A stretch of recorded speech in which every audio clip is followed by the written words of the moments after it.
अस्सलाम वालेकुम, hope you are all good. उम्मीद है आप सब लोग अच्छे से होंगे, खैरियत से होंगे। तो आज हम क्लास 11th के फिजिक्स का एक चैप्टर है जिसका नाम है मैकेनिकल प्रॉपर्टीज ऑफ सॉलिड्स। उसमें एक अच्छा सा मज़ेदार टॉपिक आपके लिए लेकर आया है जिसका नाम है स्ट्रेन एनर्जी, या जिस टॉपिक को हम elastic potential energy of a strain body के नाम से भी जानते हैं। कितना होता है ये स्ट्रेन एनर्जी एक बॉडी में? अगर हम देखेंगे ये टोटल स्ट्रेन एनर्जी, या जिसको हम पोटेंशियल एनर्जी के नाम से जानते हैं, ये कितना होता है एक स्ट्रेन बॉडी में? वो होता है 1/2 of stress into strain into volume. आज हम यही देखेंगे क्या होता है और इसकी डेरिवेशन देखेंगे। कितना होता है टोटल स्ट्रेन एनर्जी एक स्ट्रेन बॉडी में, या जिसको हम स्ट्रेन एनर्जी कहते हैं, वो कितना होता है? 1/2 of stress into strain into volume. आप ये याद रख लीजिए, हम डेरिवेशन जब करेंगे तो लास्ट में हम यही वैल्यू निकालेंगे। तो चलिए स्टार्ट करते हैं हम अपनी डेरिवेशन।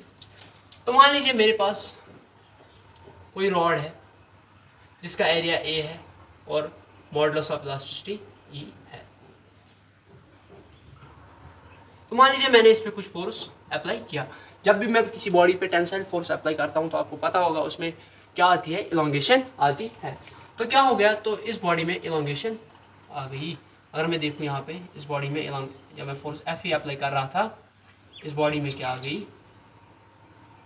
इस बॉडी में इलोंगेशन आ गई कितनी? डेल्टा एल की इलोंगेशन आ गई इस बॉडी है। फोर्स मैंने जब एफ अप्लाई किया उसमें कितनी इलोंगेशन आ गई?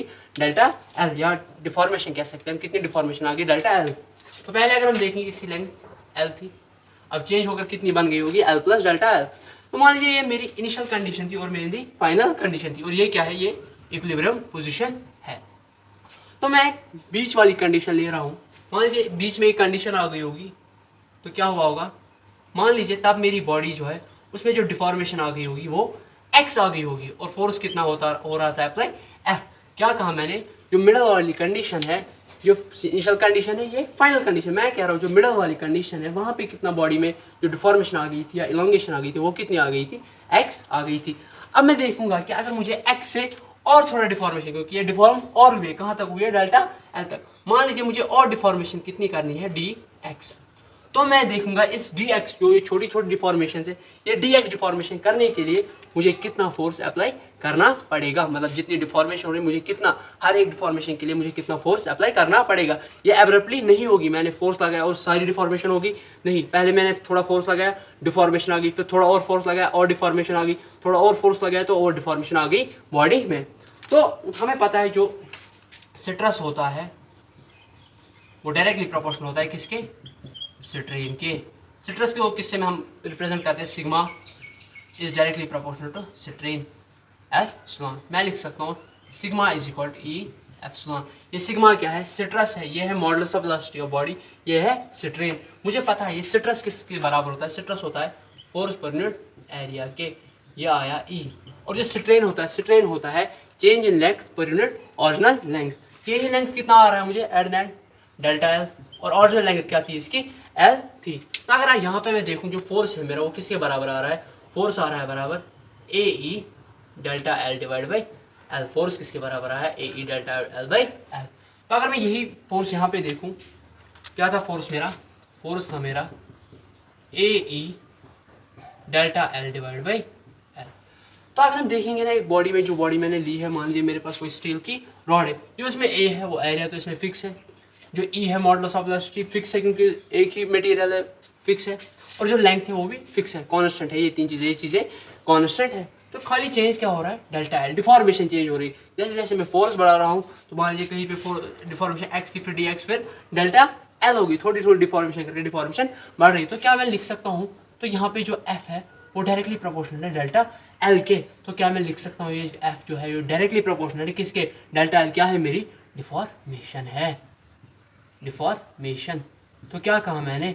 जितना भी मैं फोर्स लगा रहा हूँ वो क्या है? Directly proportional to deformation. इसका मतलब क्या है? मान लीजिए अगर मुझे किसी बॉडी, मान लीजिए कोई बॉडी है, स्टील रॉड है, मान लीजिए अगर मुझे इसमें डिफॉर्मेशन लाना पड़ेगा, जब मैं पहले फोर्स अप्लाई करूँगा तो ये थोड़ा बहुत डिफॉर्म होगा। मान लीजिए ये एल थी, तो जब मैंने फोर्स एफ अप्लाई किया तो ये इतना डिफॉर्म हो गया, इतना बढ़ गया। तो जितनी जितनी डिफॉर्मेशन बढ़ती जाएगी, पहले डिफॉर्मेशन मान लीजिए ये 10 सेंटीमीटर की टोटल की रॉड थी, मान लीजिए 0.1 1 mm का, पहले मान लीजिए 1 mm का डिफॉर्मेशन आया, 1 mm के लिए मुझे फोर्स लगाना पड़ा एफ। अब 2 mm का डिफॉर्मेशन आ गया, तो फोर्स भी मुझे बढ़ाना पड़ेगा। यहाँ पे तो है ना फोर्स डायरेक्टली प्रोपोर्शनल डिफॉर्मेशन, मतलब पहले जो डिफॉर्मेशन हो उसके लिए मुझे कम फोर्स लगाना पड़ेगा, जैसे जैसे डिफॉर्मेशन बढ़ेगी मुझे फोर्स भी बढ़ाना पड़ेगा। आपने खुद देखा होगा, अगर हमें किसी बॉडी को डिफॉर्म करना होता है पहले पहले तो हमें फोर्स कम लगाना पड़ता है, जैसे जैसे उस बॉडी की डिफॉर्मेशन बढ़ जाती है तो हमें फोर्स भी ज़्यादा लगाना पड़ता है। तो यहाँ पे क्या जो ये फोर्स है मेरा ये वेरिएबल है, जो फोर्स मैं यहाँ पे लगा रहा हूँ ये कॉन्स्टेंट फोर्स नहीं है। मान लीजिए कोई बॉडी है, इसका लेंथ था 10 सेंटीमीटर और मैंने यहाँ पे फोर्स लगाया 10 न्यूटन का, तो ये जो फोर्स है इसकी वजह से डिफॉर्मेशन बढ़ती जाएगी नहीं, इस फोर्स की वजह से कुछ अपनी डिफॉर्मेशन आएगी तो ये रुक जाएगा। अगर मुझे डिफॉर्मेशन बढ़ानी पड़ेगी तो अगर मुझे डिफॉर्मेशन और करनी पड़ेगी तो मुझे फोर्स भी बढ़ाना पड़ेगा। तो ये फोर्स क्या बन जाता है, यहाँ पे वेरिएबल बन जाता है, फोर्स मेरा कांस्टेंट नहीं है। तो अगर हम लिखेंगे तो ये फोर्स क्या है मेरा, ये फोर्स क्या बन गया, एक वेरिएबल बन गया। तो हमको पता होगा जो हम, तो देखिए यहाँ पे मैंने फोर्स अप्लाई किया और डिफॉर्मेशन आ गई, तो मैं लिख सकता हूँ, अगर मैं यहाँ पे वर्क डन निकालूँ, वर्क डन क्या होता है मेरा, वर्क होता है बराबर force into displacement, force into displacement. देखो यहाँ पे मैंने फोर्स अप्लाई किया है तो डिस्प्लेसमेंट भी आ गई है, डिफॉर्मेशन भी आ गई है, तो मैं क्या लिख सकता हूँ यहाँ पे, अगर मैं वर्क डन निकालूँ, देखिए अगर मैं यहाँ पे वर्क डन निकालूँ तो मान लीजिए, तो मुझे पता है वर्क होता है बराबर फोर्स इंटू डिस्प्लेसमेंट। ये फोर्स इंटू डिस्प्लेसमेंट किसके लिए होता है, कांस्टेंट फोर्स के लिए होता है, लेकिन फोर्स मेरा यहाँ पे वेरिएबल है। तो ये जो work done by this force आएगा वो कितना आएगा, तो मुझे इंटीग्रेशन करनी पड़ेगी किसकी, एफ डॉट डी एक्स। तो मैं डी एक्स क्यों लिख रहा हूँ, क्योंकि मैंने पहले मान लिया कि एक्स डिफॉर्मेशन हो चुकी है, अब मैं किस डिफॉर्मेशन के लिए ये निकाल रहा हूँ वर्क डन, इस डी एक्स डिफॉर्मेशन के लिए मैं वर्क डन निकाल रहा हूँ। तो मुझे पता है जो ये एफ है ना, ये एफ किसके बराबर है, तो अगर हम देखेंगे ना, ये एफ फोर्स है बराबर A E delta L by L, लेकिन मैं किस डिफॉर्मेशन के लिए देख रहा हूँ, डी एक्स डिफॉर्मेशन के लिए। तो क्या मैं लिख सकता हूँ फोर्स होगा बराबर A E divide by L. देखिए यहाँ पे डी एक्स डिफॉर्मेशन पे कितनी ये हो गई थी पहले डिफॉर्मेशन एक्स, तो डेल्टा एल को किसके बराबर मैं लिख सकता हूँ, डेल्टा एल को किसके बराबर लिख सकता हूँ, एक्स के बराबर लिख सकते हैं। तो क्या मैं लिखूंगा यहाँ पे जो हमारा वर्क डन है वो वर्क डन किसके बराबर आएगा, वर्क डन में फोर्स आएगा बराबर इंटीग्रेशन फोर्स के बदले A X by L into D X, तो वर्क डन बाई फोर्स, पता है ये ए ई बाई एल ये क्या है, कांस्टेंट है, और यहाँ क्या बचा एक्स डी एक्स। तो अब हमें यहाँ पे लिमिट्स देनी पड़ेगी, ये एक्स कहाँ से रन करेगा, 0 से, और टोटल डिफॉर्मेशन कितनी होगी मेरी, डेल्टा एल होगी, 0 से डेल्टा एल। तो अगर मैं यही देखूँ ये कितना होगा, ए ई डिवाइड बाई एल, ये एक्स क्या आएगा, ये आएगा एक्स स्क्वायर बाई 2, 2 मैं बाहर निकालूंगा, यहाँ पे बचेगा एक्स स्क्वायर कहाँ से, 0 से डेल्टा एल तक। तो अगर मैं यही देखूँ ये आएगा मुझे बराबर A E divide by 2l और x square, upper limit minus lower limit, तो डेल्टा एल का स्क्वायर। तो मुझे वर्क डन किसके बराबर निकला, अगर मैं देखूंगा, अगर हम यहाँ पे देखें,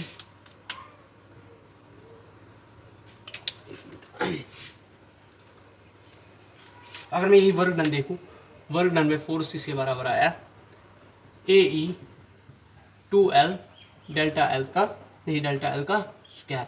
तो मैं क्या करूँगा यहाँ पे, अगर मैं यहाँ पे इसको मल्टीप्लाई बाय एल और डिवाइड बाय एल कर लूँ तो इससे क्या होगा, तो देखिए आगे यहाँ पे नज़र रखिए, एक तो पहले मेरे पास 1/2 है, और ये और एक एल मैं एक साथ लाऊंगा, ए इंटू एल, तो मैंने ये एक साथ लाया, इंटू यहाँ पे भी ये मल्टीप्लाई है इंटू 1/2 ए एल। तो यहाँ क्या बचा मुझे, डेल्टा एल, और नीचे क्या बचा, एल और एल, तो डेल्टा एल और एल कितना हुआ, एल स्क्वायर, तो डेल्टा एल को भी स्क्वायर, एल को भी स्क्वायर, स्क्वायर आ गया, और बचा क्या मेरा, ई बचा मेरा, ये आ गया मेरा work done by this force. ये कितना आ गया, 1/2 ऑफ ए एल। अगर हम देखेंगे 1 ए एल क्या होता है, एरिया इंटू लेंथ क्या होता है, वॉल्यूम होता है, delta L by L, delta L by L क्या होता है, स्ट्रेन होता है, ये क्या है, स्ट्रेन, ये क्या होता है, modulus of elasticity, modulus of elasticity. तो ये हमें इसके बराबर आ गया। तो जो मुझे देखिए यार, जो भी हम वर्क डन करते हैं, देखियो मैं आपको एक ग्राफ की मदद से समझाता हूँ। पहले तो आप यहाँ तक ये ऐसे ही रखिए, भूल जाइए क्या किया हमने। तो अगर हम जो देख रहे थे ना, पोटेंशियल एनर्जी वर्सेस आर का graph, potential energy versus R का ग्राफ, तो क्या हो रहा था, तो ऐसा कुछ हो रहा था। यहाँ पे क्या थी, ये थी यहाँ पे पोटेंशियल एनर्जी मिनिमम, ये आर क्या था, इंटरमॉलिक्यूलर डिस्टेंस, ये क्या थी, मान लीजिए ये इसकी इक्विलिब्रियम पोजीशन, ये पॉइंट है, ये इसकी इक्विलिब्रियम पोजीशन है, इक्विलिब्रियम पोजीशन पे क्या थी, पोटेंशियल एनर्जी मिनिमम थी, और इसका डिस्टेंस क्या था, आर नॉट था। आर नॉट क्या था, ये आर नॉट क्या है, ये इंटरमॉलिक्यूलर डिस्टेंस है। मान लीजिए अगर मेरी मॉलिक्यूल्स ये है, दो मॉलिक्यूल्स, इनके बीच में डिस्टेंस कितना है, आर नॉट का। देखिए हम जो वर्क करते हैं ना बॉडी पे, देखिए यहाँ पे जो मैंने वर्क किया उसकी वजह से डिफॉर्मेशन आ गया। अगर वर्क की वजह से डिफॉर्मेशन आ गया तो क्या मैं कहूँगा, जो इंटरमॉलिक्यूलर डिस्टेंस होगी वो बढ़ गई होगी। मान लीजिए अगर मेरी इंटरमॉलिक्यूलर डिस्टेंस आर नॉट से कहाँ बढ़ गई, R1 तक, आर नॉट से कहाँ बढ़ गई, R1, तो जो डिस्टेंस है वो बढ़ गई। पहले जो मॉलिक्यूल्स आर नॉट की डिस्टेंस पे थे वो R1 की डिस्टेंस पे आ गए।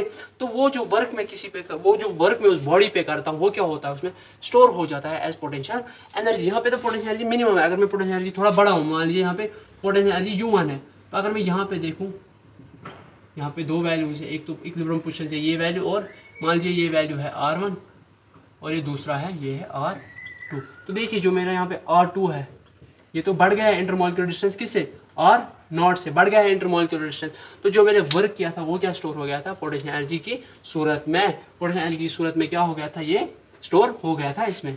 तो ये ग्राफ तो बस आपको सिखाने के लिए था कि जो भी मैं वर्क करता हूँ उसकी वजह से क्या है, वो इंटरमॉलिक्यूलर डिस्टेंस बढ़ जाती है और उसकी वजह से वो क्या हो जाता है, store as potential energy.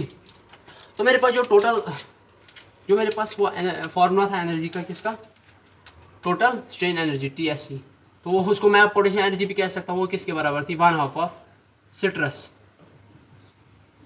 Into strain into volume. तो अगर मैं देखूँ यार, अगर हम यहाँ पे देखेंगे, मुझे पता है जो सिट्रस है वो डायरेक्टली प्रोपोर्शनल है सिट्रेन के, तो यहाँ पे मैं लिख सकता हूँ जो सिट्रस है वो है E टाइम्स सिट्रेन, या इसको कभी कभी हम गामा लिखते हैं, गामा होता है यंग्स मॉडुलस ऑफ इलास्टिसिटी। तो क्या पता है, तो हम क्या मैं लिख सकता हूँ जो सिट्रस है वो क्या है, E टाइम्स सिट्रेन। यहाँ पे बात देख रहा आपको सीधे दिख रहा होगा, सिट्रस किसके बराबर है, E टाइम्स सिट्रेन। तो क्या मैं लिख सकता हूँ ये जो टोटल स्ट्रेन एनर्जी जो U के बराबर वो किसके बराबर है, 1/2 ऑफ सिट्रस के बजाय मैं क्या लिख सकता हूँ, E टाइम्स सिट्रेन। तो मैंने लिखा E टाइम्स सिट्रेन, और यहाँ पे ऑलरेडी मुझे इसके बजाय क्या मैंने लिखा, E टाइम्स सिट्रेन, और सिट्रेन ऑलरेडी यहाँ पे है, और यहाँ पे आया वॉल्यूम। तो ये U किसके बराबर आया, 1/2 ऑफ E रहा यहीं पे, सिट्रेन ये बन गया सिट्रेन का स्क्वायर इंटू वॉल्यूम। तो अगर हम ऊपर वाली और ये फॉर्मूला को देखिए जो वर्क डन है, तो अगर हम वर्क डन देखिए, वर्क डन 1/2 यहीं पे है, E यहाँ पे है, सिट्रेन का स्क्वायर, डेल्टा एल बाय क्या होता था, सिट्रेन, ये सिट्रेन का स्क्वायर आ गया मुझे, सिट्रेन का स्क्वायर, और क्या बचा, वॉल्यूम, वॉल्यूम हुआ A इंटू एल। तो यहाँ से भी हमें पता चला जो वर्क डन होता है किस पे, किसी रॉड पे जो वर्क डन होता है वो क्या स्टोर हो जाता है उसमें, एज पोटेंशियल एनर्जी स्टोर हो जाता है। ये इसकी डेरिवेशन थी। अगर आप देखेंगे अब ये दोनों सेम ही है तो ये इसकी डेरिवेशन हो गई, और इसके डिफरेंट फॉर्म्स है। मान लीजिए यहाँ पे ये जो है सिट्रस, यहाँ पे जो मैंने है ना सिट्रस को स्ट्रेन के बराबर, तो मैं यहाँ पे क्या लिख सकता हूँ, जो ये सिट्रस, इसके बजाय क्या मैं E इंटू सिट्रेन के बजाय जो मैं सिट्रेन लिख सकता हूँ यहाँ पे, वो लिख सकता हूँ सिट्रस डिवाइड बाई E। तो उसमें फॉर्मूला कैसी बन जाएगी, 1/2 of stress square divide by E into volume. ठीक है, तो यार इसके डिफरेंट फॉर्म्स है। एक तो इसका ये फॉर्म है 1/2 of E into strain square into volume, एक ये है 1/2 of stress square into E volume, और ये है क्या है 1/2 of area into strain square into, और एक है 1/2 of stress into strain into volume, ये 1/2 of stress into strain into volume. तो कभी कभी एग्जामिनर क्या कर देता है, वो स्ट्रेन एनर्जी पर यूनिट वॉल्यूम पूछता है। तो स्ट्रेन एनर्जी अगर हम पर यूनिट वॉल्यूम निकालेंगे तो मुझे ये वॉल्यूम यहाँ पे लाना पड़ेगा, वॉल्यूम यहाँ। तो टोटल स्ट्रेन एनर्जी या स्ट्रेन एनर्जी, जिसको हम U के नाम से जाते हैं, पर यूनिट वॉल्यूम, ये किसके बराबर है, 1/2 of stress into strain, 1/2 of stress into सिट्रेन।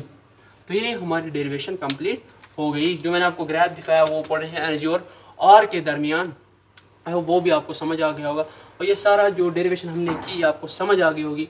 मिलते हैं नेक्स्ट वीडियो में, तब तक के लिए अल्लाह हाफिज़।